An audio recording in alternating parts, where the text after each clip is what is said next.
Bismillahirrahmanirrahim. Assalamualaikum warahmatullahi wabarakatuh. Alhamdulillah wa kafa wassalatu wassalamu ala habibil mustafa. Asyhadu an la ilaha illallah wahdahu la syarikalah wa asyhadu anna Muhammadan abduhu wa rasuluh. Allahumma la ilma lana illa ma 'allamtana wa 'allimna ma yanfa'una wa zidna ilma warzuqna fahmal anbiya mursalin wa ba'du. Rekan-rekan sahabat rumah zakat yang berbahagia, alhamdulillah segala puji bagi Allah Subhanahu wa taala yang telah memberikan kita begitu banyak kenikmatan. Salawat dan salam semoga tetap tercurahkan pada junjungan kita Nabi besar Muhammad sallallahu alaihi wasallam yang syafaatnya kita nantikan di hari kiamat nanti. Rekan-rekan yang berbahagia, hari ini kita akan melanjutkan materi kita tentang takwa, yaitu yang ketiga, ar-ridha bil qalil. Sebagaimana Imam Ali bin Abi Thalib radhiyallahu anhu pernah menyebutkan tentang definisi takwa. Beliau mengatakan yang pertama, al-khaufu minal jalil, takut kepada Allah Subhanahu wa taala, wal amalu bit tanzil, mengerjakan semua yang diperintahkan Allah Subhanahu wa taala tanpa pilih-pilih, dan yang ketiga hari ini ar-ridha bil qalil, ridha dengan sedikit. Kenapa Imam Ali bin Abi Thalib menyebutkan ridhonya dengan hal yang sedikit? Karena sesungguhnya dunia ini memang sedikit jika dibandingkan dengan akhirat. Sebagaimana Rasulullah SAW sebutkan dalam hadisnya, "Lau kana dunya ta'dilu janaha ba'udatin indallahi ta'dilu janaha ba'idah ma syaribat al-kafir walau syurbah ma saqa al-kafir walau syurbah." Nabi SAW bersabda, kalaulah seandainya dunia ini setara dengan lebih mahal atau setara dengan sebelah sayap nyamuk, maka kata Nabi SAW, orang kafir pasti tidak akan pernah minum walaupun hanya seteguk saja. Inilah dunia, rekan-rekan sekalian yang berbahagia, jika dibandingkan dengan akhirat. Inilah alasannya mengapa orang-orang kafir lebih kaya dibandingkan orang mukmin. Kalau orang kafir, ketika mereka melakukan kebaikan, maka kebaikannya langsung dibalas oleh Allah Subhanahu wa taala. Hingga kita lihat rata-rata orang-orang non-Islam hidupnya bahagia, hidupnya tidak banyak masalah. Beda dengan orang mukmin. Orang mukmin ketika ia melakukan kebaikan, maka Allah Subhanahu wa taala akan menyimpan kebaikannya dan kelak kebaikannya akan ia nikmati di akhirat nanti. Adapun yang di dunia, maka Allah Subhanahu wa taala akan berikan sesuai untuk kehidupan dia. Jadi kalau ini fungsi pertama. Kenapa kok orang kaya? Itu rata-rata dari orang non-Islam. Yang kedua, jadi fitnah bagi orang-orang yang beriman. Ketika mereka tidak melakukan kebaikan, orang-orang yang imannya akan lemah juga bakal mikir gimana caranya buat kaya. Tapi ternyata rekan-rekan sekalian, jika dunia ini dibandingkan akhirat, maka tidak berarti apa-apa. Nabi dalam hadisnya menyebutkan bahwa seandainya selendang bidadari itu jatuh di dunia, maka selendang itu lebih mahal dari dunia dan seisinya. Jangan sampai kita kemudian menukarkan dunia ini dengan akhirat kita. Tapi jangan juga terlupa kita hidup di dunia. Bahagianya kita di dunia, suksesnya kita di dunia akan berpengaruh besar dengan kehidupan kita di akhirat. Barang siapa yang berhati-hati di dunia ini, melakukan kebaikan di dunia, maka di akhirat ia akan bahagia. Hingga Imam Utsman bin Affan radhiyallahu an pernah mengatakan, innallaha ja'ala dunya litatlubu bihal akhirah. Sungguhnya Allah jadikan dunia ini sebagai jalan untuk mencari akhirat. Jangan pernah kita berpikir bahwa dunia ini rusak, dunia ini mencelakakan, dunia ini melenakan. Tidak. Karena para ulama kita justru membahas tentang dunia. Kita bisa lihat di dalam kitab Minhajul Qasidin karangan Imam Ibnul Jauzi atau di Ihya Ulumuddin, kita temukan bahwa ada bab khusus yang namanya dunia, bab dunia. Kenapa kok mereka berbicara dunia? Karena memang dunia kadang melenakan, juga kadang justru menjadi bekal seseorang ke akhirat nanti. Islam tidak melarang seorang kaya, justru Islam menyuruh orang untuk kaya. Karena mayoritas amalan-amalan di dalam Islam berkaitan dengan harta. Contoh, zakat, sedekah, haji, wakaf dan lain sebagainya membutuhkan harta. Bahkan para ulama di dalam kitab Minhajul Qasidin menyebutkan bahwa dunia ini justru penting. Orang kaya itu penting. Kenapa? Karena dengan hartanya dia bisa menjalin silaturahim. Keluarganya bisa ia dekati, ia rangkul dengan hartanya. Karena sering kita temukan betapa banyak orang-orang yang ngaku saudara kalau kita lagi bahagia, ketika kita tenar, ketika kita bersama dunia. Tapi sahabat kita, bahkan keluarga sendiri terkadang melecehkan kita ketika kita sudah miskin. Yang kedua, dengan hartanya dia bisa menolong orang lain dengan sedekah. Dia bisa membangun pesantren, membangun rumah sakit, membangun hal-hal yang bisa membahagiakan umat ini. Dengan hartanya juga ia mengangkat derajatnya. Gak ada, jarang kita temukan orang kaya itu dilecehkan. Rata-rata yang dilecehkan itu orang miskin. Orang kaya itu rata-rata dideketin, berharap minimal tuh kecipratan dari hartanya.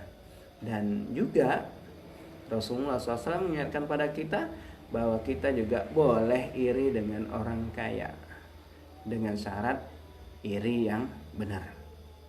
Karena Nabi SAW dalam satu hadisnya menyebutkan, la hasada illa fisnaini, tidak boleh iri, tidak boleh dengki kecuali untuk dua perkara. Perkara yang pertama, rajulun atahullahul ilma, untuk seorang laki-laki yang Allah punya ngasih dia ilmu. Irinya gimana? Irinya adalah ketika dia menggunakan ilmu itu, ia membaca Al-Quran, ia berdakwah, kita mengatakan dalam hati, ya Allah, seandainya aku juga punya ilmu yang sama, niscaya aku akan melakukan hal yang sama sebagaimana yang ia lakukan. Adapun yang kedua, kata Nabi SAW, wa rajulun atahullahul mal, seorang laki-laki yang Allah Subhanahu wa ta'ala berikan harta. Dengan hartanya ia melakukan kebaikan. Dengan itu kemudian orang-orang yang iri mengatakan bahwa ya Allah, seandainya aku juga punya harta sebagaimana dia, aku juga ingin melakukan sebagaimana yang ia lakukan. Ini iri yang benar. Adapun selain dua hal ini, maka itu iri yang dibenci oleh Allah Subhanahu wa ta'ala. Dan Allah Subhanahu wa ta'ala melalui lisan nabinya menyebutkan untuk orang-orang yang iri pada orang lain dengan cara yang salah, Nabi menyebutkan innal hasada ya'kulul hasanati kama ta'kulun narul hataba. Sungguhnya orang-orang yang iri, sifat iri, dengki itu akan memakan kebaikan bagaimana api memakan kayu bakaran. Dalam satu hadis yang lain, Rasulullah SAW menyebutkan ada 4 golongan di dunia ini. Tidak ada golongan yang kelima. Apa saja golongan ini? Yang pertama, kata Nabi SAW, satu orang yang Allah kasih ilmu, kasih harta. Dengan ilmunya ia menggunakan harta dengan kebaikan. Ia gunakan hartanya untuk Allah Subhanahu wa ta'ala. Kata Nabi SAW, ia mendapatkan pahala. Adapun yang kedua, kata Nabi SAW, wa rajulun atahullahul ilma, seseorang yang Allah Subhanahu wa ta'ala berikan kepada dia ilmu, tapi harta nggak punya. Dengan ilmunya ia ngiri sama orang-orang yang baik. Ia melihat orang-orang yang baik dengan ilmunya, dengan kacamata yang baik, dan dia ngayalnya juga dengan khayalan yang baik. Ketika melihat yang pertama tadi, kata yang kedua, ya Allah, seandainya aku juga punya sebagaimana yang ia punya, maka aku akan melakukan sebagaimana yang ia lakukan. Kata Nabi SAW, orang yang pertama dan orang yang kedua sama-sama dapat pahala. Adapun yang ketiga, kata Nabi SAW, wa rajulun atahullahul mal. Ketiga, orang yang dapat harta saja tapi ilmunya dia tidak dapat. Apa yang ia lakukan dengan hartanya? Ia melakukan kemaksiatan, dengan hartanya ia membuat kerusakan di muka bumi, dengan hartanya ia memberikan peluang bagi setan untuk masuk ke dalam kehidupan dia. Bikin acara, bikin segala sesuatu yang merusak keimanan dan dirinya.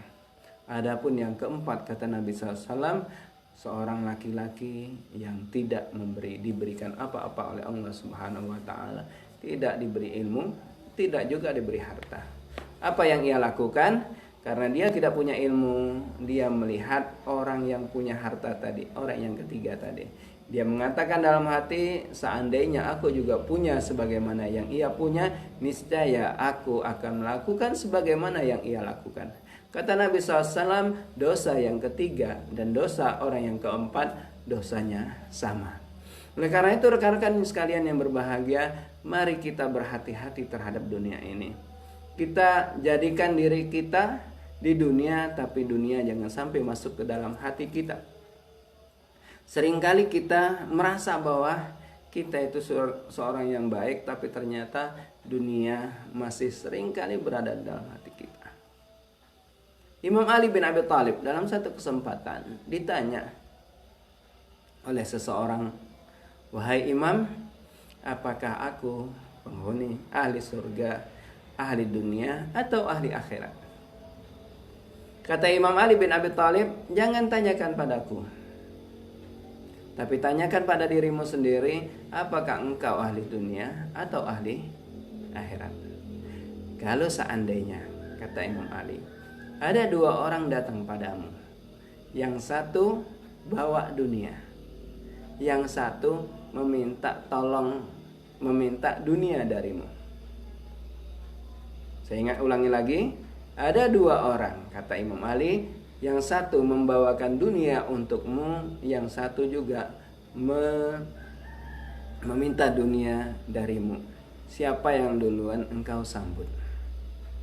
Kalau seandainya yang pertama datang, yang bawa dunia, yang bakal memberi Anda dunia, engkau sambut daripada orang yang meminta donasi, maka ketahuilah bahwa engkau adalah ahli dunia.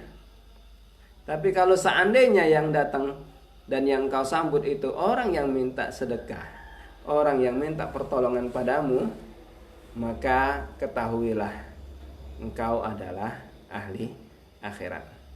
Bahkan para ulama terdahulu, rekan-rekan rumah zakat sekalian berbahagia, ketika datang orang yang meminta kepada mereka, mereka sambut dengan muka berseri-seri sambil mengatakan, "Marhaban biman hamala zadi min ghairi ujrah." Selamat datang bagi orang-orang yang siap membawakan bekalku di akhirat tanpa minta upah. Kalau kita beda. Kalau ada yang datang bawa amplop untuk kita, datang bawa dunia, datang dengan segala kemewahan dunia, sambutannya luar biasa. Tapi kalau seandainya ada datang seorang pengemis atau orang-orang yang datang minta donasi untuk kebaikan, rata-rata kita jarang menyambutnya dengan baik. Inilah rekan-rekan sekalian yang berbahagia, dunia. Jangan sampai kita tertipu dengan dunia. Dunia itu sedikit. Jangan sampai kita tukar dunia yang fana ini, dunia yang hidupnya singkat, dengan akhirat yang sangat panjang. Dan setan mendatangi pemilik dunia dengan beberapa jalan. Yang pertama, merasa dirinya lebih baik daripada orang miskin. Kita temukan di jalan, di tempat-tempat sekitar kita, bahwa betapa banyak orang-orang kaya merasa kalau dekat dengan orang miskin bakal ketularan. Duduk saja nggak mau dekat, kalau bisa itu agak jauh, agak depanan. Padahal tidak ada yang membedakan. Bahkan Ada seorang yang sombong di pasar ngomong ke seseorang, kamu tahu nggak siapa saya? Kata orang yang ditanya, kebetulan yang ditanya itu orang yang berilmu, dia mengatakan, saya tahu. Kamu itu keluar dari jalan yang hina. Hari-hari bawa di perutmu benda-benda yang hina. Dan akan mati dalam kondisi hina. Jadi apa yang kita banggakan? Kita itu hidup nggak punya apa-apa. Kalau kata seorang ulama itu, yang lain dalam kesempatan yang lain, manusia itu sungguh menakjubkan, sungguh mengherankan perilakunya. Padahal dia itu nggak bisa ngapa-ngapain. Kalau misalnya dia minum air, tersedak bisa mati. Kalau air yang dari tubuhnya itu nggak bisa keluar juga kesulitan. Maaf kalau misalnya dia nggak bisa pipis, kesulitan. Keringatnya juga bikin orang kesusahan karena baunya, tapi kok masih bangga. Bahkan Imam Harun ar-Rasyid, Khalifah umat Islam Bani Abbasiyah, pernah ketemu dengan ulama. Ulama itu bertanya padanya, wahai Khalifah, kalau seandainya engkau di satu gurun, kemudian engkau kehausan dan hampir-hampir mati, tiba-tiba datang seseorang dan menawarkan segelas air untukmu dengan imbalan separuh kerajaanmu, apa yang kau lakukan? Imam Harun ar-Rasyid, Khalifah Harun ar-Rasyid mengatakan, aku akan berikan kepada dia untuk mendapatkan air itu. Kemudian ulama tadi melanjutkan, kemudian engkau minum air ini. Ketika sudah kau minum, seiring dengan waktu ternyata air itu nggak mau keluar. Air itu nggak bisa dikeluarkan dari pipis kita, dari pipisnya. Apa yang kau lakukan? Tiba-tiba datang seseorang dan mengatakan, aku bisa mengeluarkan air itu dari tubuhmu dengan syarat engkau memberikan separuh kerajaanmu. Apa yang kau lakukan? Kata Harun ar-Rasyid, aku akan ngasih itu juga. Apa kata khalifah itu? Kata ulama tadi, ulama tadi mengatakan, bertakwalah pada Allah. Jangan terlalu bangga dengan kerajaanmu yang nilainya hanya segelas air yang kau minum dan kau keluarkan lagi. Begitu mendengar itu, rekan-rekan sekalian yang berbahagia, Harun ar-Rasyid menangis dan menangis. Inilah dunia. Bagaimana dengan kita yang dunia kita juga masih terbatas? Jangan sampai kita kemudian tertipu dengan dunia kita. Jangan sampai kemudian kita jadikan dunia ini melalaikan kita semua. Karena sesungguhnya ketika kita lalai dari Allah Subhanahu wa taala, dunia ini akan pelan-pelan dicabut oleh Allah berkahnya. Rezeki itu datangnya dari Allah Subhanahu wa taala. Jangan pernah sombong bahwa kita yang punya jasa, kita punya kepintaran, kita punya kecerdasan mendapatkan harta kita. Karena sejatinya kita bekerja itu bukan untuk mendapatkan harta. Bekerja itu adalah ibadah. Bagaimana Allah jelaskan dalam Al-Quran, i'malu ala Dawud syukra. Bekerjalah wahai anak Daud sebagai bentuk kesyukuran, bukan untuk cari harta. Karena harta itu seringkali datang tanpa kita duga. Bahkan banyak orang-orang yang bekerja tapi ternyata dunia tidak menghampiri kita. Betapa banyak pedagang-pedagang keliling yang dari sore dia sudah keluar, dari pagi dia keluar menyiapkan dagangannya, tapi ternyata Allah kalau tidak memberikan rezeki itu nggak bakal datang. Dan di dalam Al-Quran ada 4 tingkatan rezeki. Rezeki tingkat dasar adalah rezeki semua makhluk hidup Allah kasih rezeki. Dalam Al-Quran Allah Subhanahu wa ta'ala berfirman, "Wa ma min dabbatin fil ardi illa 'alallahi rizquha." Tidak ada satupun makhluk yang melata di muka bumi ini kecuali Allah kasih rezekinya. Ini tingkat pertama. Jadi siapapun yang Allah Subhanahu wa ta'ala ciptakan di muka bumi ini, rezekinya Allah tanggung. rezekinya Allah tangguh. Jadi jangan pernah khawatiri rezeki kita. Kecuali kalau misalnya rezekinya sudah habis, berarti selesai juga hidup kita. Sebagaimana Imam Syakik Al-Balahi. Suatu hari beliau seorang pedagang sekaligus ulama sufi. Beliau murid dari Imam Ibrahim bin Adham.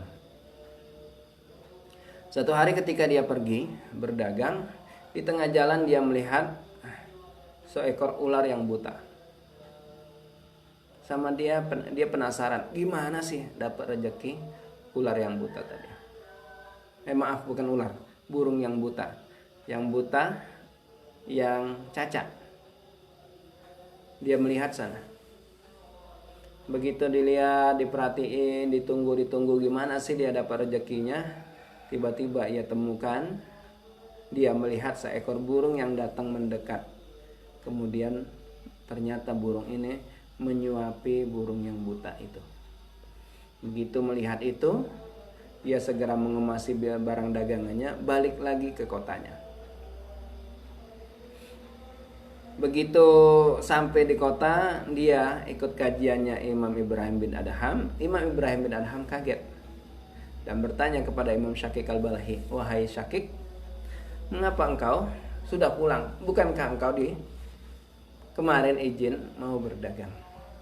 Begitu mendengar itu, Imam Syakik Al-Balahi menceritakan cerita dua burung tadi, dan di ujungnya ia mengatakan, kalau aku yakin dengan rezekiku, kalau aku duduk saja di sini, rezekiku pasti datang.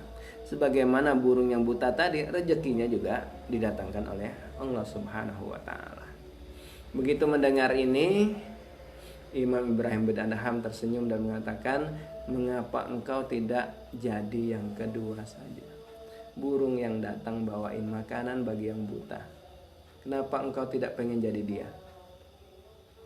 Begitu mendengar itu, Imam Syakik terhentak, terhenyak dan mengatakan, "Kalau gitu ceritanya ya udah, aku melanjutkan perdaganganku." Inilah rezeki. Rezeki tingkat dasar, semua orang dapat. Semua binatang dapat. Orang gila yang tidak pernah sekolah mungkin, atau yang tidak pernah bekerja, hidupnya dijamin Allah. Kita temukan orang-orang gila itu jarang yang kurus, rata-rata gemuk. Karena apa? Rezekinya dijamin oleh Allah. Rezeki tingkat kedua, rekan-rekan sekalian, adalah rezeki wa alaysa lil mar'i illa ma sa'a. Tidaklah seseorang mendapatkan kecuali sesuai dengan yang ia dapat, apa yang ia usahakan. Ini rata-rata pikiran kita. Pikiran kita itu rata-rata mengatakan kalau seandainya kerja, kita keluar bekerja dapat duit, kalau nggak bekerja nggak dapat duit. Rata-rata ibu-ibu ngomongnya, "Mas, keluarlah Mas. Kalau kita kalau jenengan nggak keluar, anak kita makan apa?" Ini pemikiran ya setengah benar sih.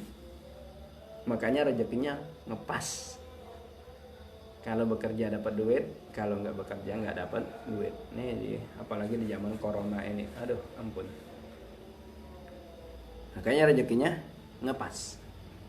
Adapun rezeki yang ketiga, rekan-rekan sekalian, adalah rezeki tingkat 3, yaitu rezekinya orang yang bersyukur. Syukur itu banyak macamnya. Dengan sedekah, dengan menikah, banyak yang mendatangkan rezeki dari anak. Ini syukur. Allah berfirman dalam Al-Quran, "La in syakartum la azidannakum." Jika engkau bersyukur padaku, aku tambah nikmatku padamu.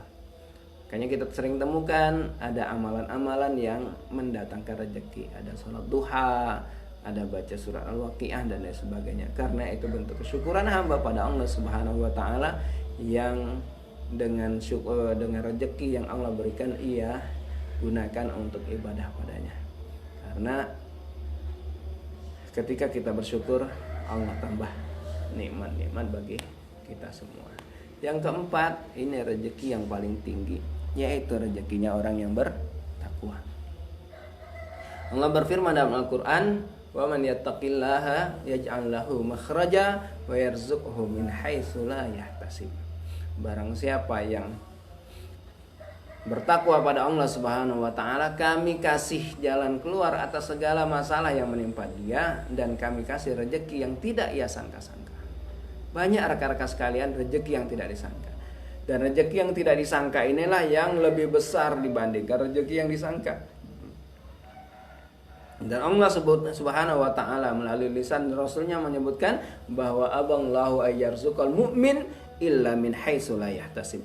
Allah itu nggak mau ngasih rezekinya orang mukmin kecuali dari jalan yang tidak ia sangka-sangka. Ada saya temukan kisah, saya dapat ceritain dari seorang ustadz dari Palembang. Dia bercerita bahwa ada seorang pemulung. Pemulung ini ya namanya pemulung lah, tapi ini pemulungnya soleh. Di pagi hari ketika dia mulung udah masuk waktu duha, dia mampir ke masjid. Dia sholat duha, ia bersihkan dirinya, kemudian sholat duha. Selesai sholat duha, dia nyapu masjid, dia bersihkan masjid ini. Begitu selesai, ketemu nih sama ustadz ini. Ditanya sama ustadz tadi, kamu marbot di sini? Kata dia, bukan. Saya seorang pemulung. Kebetulan saya mampir sini, ya saya sholat duha, sekaligus lah bersih-bersih rumah Allah Subhanahu wa taala. Kemudian ustadz ini bertanya pada orang tadi, kamu pengen pergi haji umroh nggak? Pergi haji, maaf. Kamu pengen pergi haji nggak? Kata dia sih pengen, cuman ya boro-boro mau pergi haji gitu kan. Ini bisa hidup, mencukupi hidup aja sudah alhamdulillah banget dengan aktivitas saya tadi.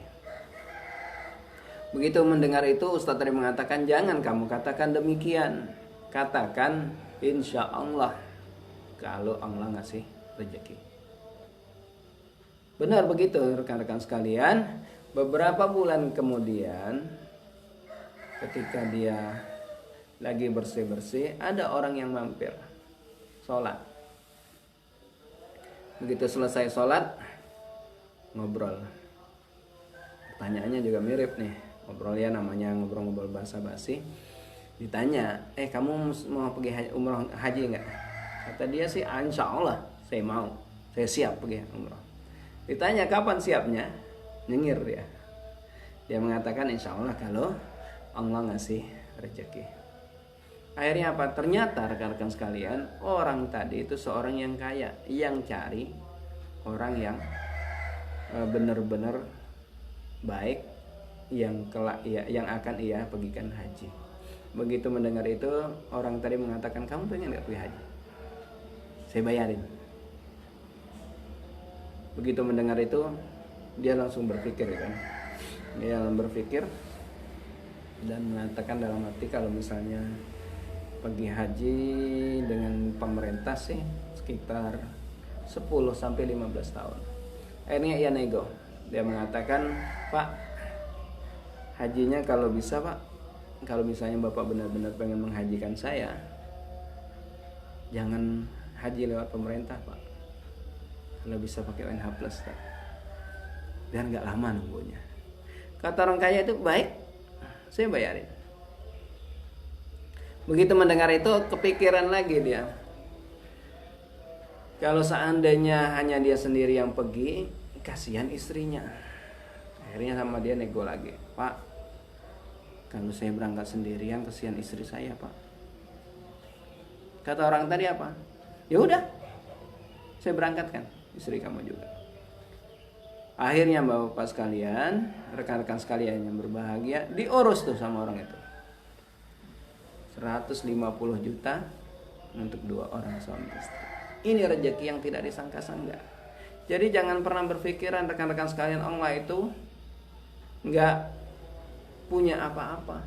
Allah itu nggak dengar doa kita. Allah itu dengar doa kita. Allah akan ngasih rezeki kita.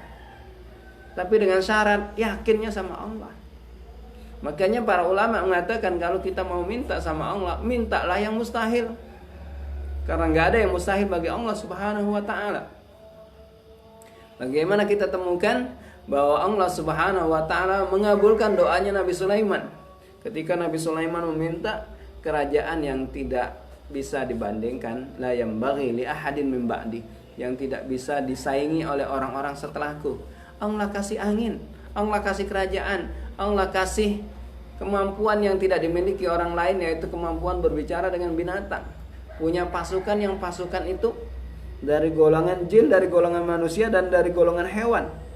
Dan Allah Subhanahu wa ta'ala juga memberikan dia angin.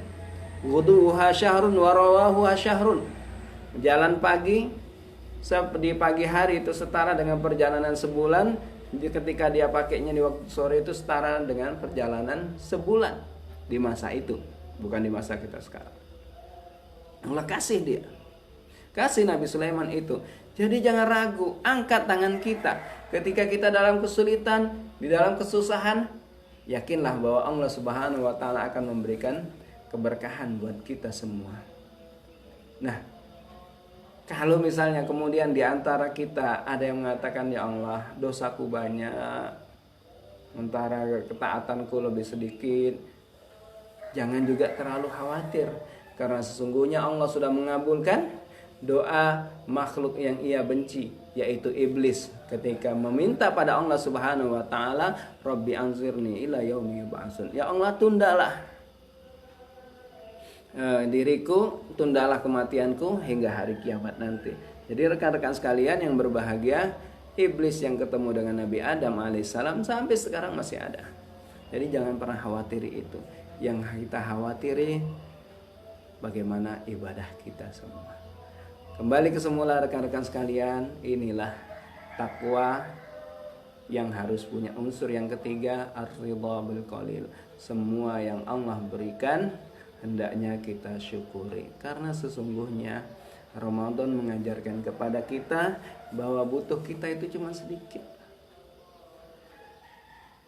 Ketika kita belum berbuka puasa, semua yang kita lihat kita inginkan, bahkan kita kebayang semua. Tapi begitu buka puasa, air es sudah masuk ke tenggorokan kita, yang lain rata-rata tidak terlalu diinginkan. Bahkan Nabi SAW dalam hadisnya menyebutkan ada 3 hal sebetulnya yang dibutuhkan oleh manusia. Kata Nabi dalam riwayat Imam Tirmizi, man asbaha aminan fi syirbihi, barang siapa yang merasa di pagi harinya bangun dalam kondisi merasa aman, mu'afan fi jasadihi, badannya sehat, lahu qutu yaumihi, dia punya harta, punya makanan di pagi hari, maka annama hizat lahud dunya bihadzafiriha, maka sesungguhnya 3 hal itu telah membuat dia seolah-olah memiliki dunia dan seisinya. Tapi kenapa kita sudah bersyukur? Karena ada penyakit yang kita dikenal dengan istilah penyakit 99. Apakah penyakit 99 ini? Jadi kisahnya ada seorang raja merasa hidupnya susah, makan tidak enak, tidur tidak nyenyak. Walaupun kita tahu bersama makanan di kerajaan itu kan pasti nikmat-nikmat dari bahan yang terbaik. Tidurnya punya harusnya lebih nyenyak karena dari kasur yang terbaik juga. Dia mengalami kesusahan, hatinya gundah. Begitu dia melihat keluar, dia temukan tukang sapunya itu dalam kondisi bahagia, bernyanyi riang sambil nyapu seolah-olah tanpa beban. Ketika dia buka makanannya dengan lauk yang sederhana, dia makan dengan lahapnya. Akhirnya ia bertanya pada Perdana Menterinya, penasehatnya, wahai penasehatku, kenapa kok aku susah? Padahal segalanya aku punya. Kenapa makanku susah? Padahal makananku yang terbaik. Sementara tukang sapu itu hidupannya sederhana, tapi kok dia bahagia. Begitu mendengar itu, penasehatnya mengatakan karena dia belum kena penyakit 99. Apa itu penyakit 99? Kata Perdana Menteri tadi, penasehat tadi, wahai raja, jika engkau pengen melihat orang tadi, maka malam ini kasihlah hadiah kepada tukang sapu itu 99 koin emas, tapi tulis di luarnya 100 keping emas. Akhirnya benar, disiapkan peti, kirim. Begitu sampai ke rumahnya diketuk,